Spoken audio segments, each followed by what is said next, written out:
Un Sukhoi 25 de l'armée congolaise a survolé dans la matinée l'espace aérien rwandais sans autorisation, c'est ce qu'affirme Kigali.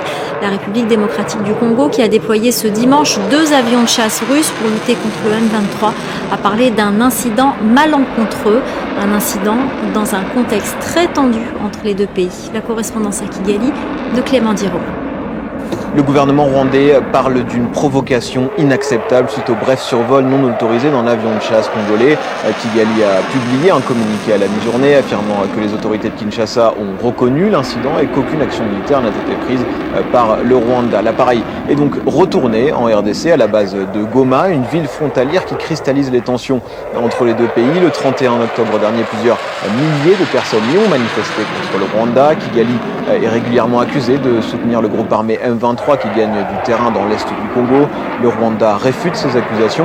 Ces derniers jours, des milliers de Congolais se sont engagés dans l'armée nationale à Goma dans le cadre d'une mobilisation générale. Alors... La nation est en danger. Et la nation en danger a besoin de ses dignes fils et filles pour la servir sous les drapeaux. Défendre l'intégrité du territoire, cette mobilisation, les forces armées de la République démocratique du Congo procèdent déjà au recrutement massif des jeunes pour servir sous le drapeau. Et au moins, je vous parle, ils sont plus de 2000. À Goma, rien qu'à Goma. Dans un